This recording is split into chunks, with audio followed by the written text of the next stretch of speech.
5 retirement planning mistakes to avoid. The first one might seem really basic, really obvious, and that is simply not having a plan. And as basic as this might sound, it's so important because this is the thing I find is what gives people the confidence to spend in retirement. So often I find the people that have been the best savers over the years are also the people that have the hardest time spending once they retire. But if you know what your expenses are and you know how you're going to meet those expenses and how you're going to handle any contingencies that could come up, that's the thing that can help give you that confidence to spend your hard earned money and enjoy yourself. Second thing is simply not taking inflation into account here. If we assume, let's just say 3% inflation and we take the rule of 72, that means 72 divided by 3. In 24 years, you're going to need twice as much money to live on. If we assume 4% inflation, that means in 18 years, you're going to need twice as much money to live on. Now, most retirees tend to scale back their living expenses over time, just because things like vacations, different travel, different entertainment, things like that, over the years, a lot of retirees tend to spend less on those things. However, healthcare expenses, for instance, is something that continues to rise over time and historically has risen at more than twice the rate of overall inflation. So you have to account for these different types of expenses and understand the role that inflation will play as a part of that. The next thing is not having any access to tax-free income in retirement. Having access to, let's say, a Roth IRA, for instance, can help give you a lot of flexibility in creating a withdrawal strategy. Because if your only source of income in retirement outside of perhaps Social Security is you've got to withdraw money from a 401k or an IRA, and when you do that, if that money is going to be subject to tax, so you've got that, and also that money could cause your Social Security benefits to become taxable when they may not have been otherwise.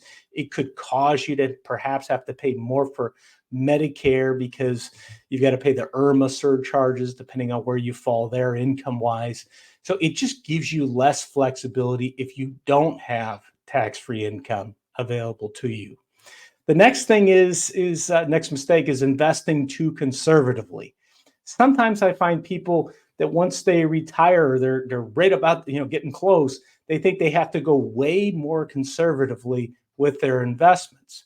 But keep in mind that again, like we were talking about inflation a little bit ago, that let's say you're 65 and you retire, you could very well live another 15 years, 20 years, maybe 30 years or more even in retirement. So you have to make sure that money that you're not going to need for some time is keeping up with the cost of living, because otherwise that could put you at a very real risk of running out of money. And the final thing here is taking on too much risk as you near retirement. And so I know this is, kind of the opposite side of this.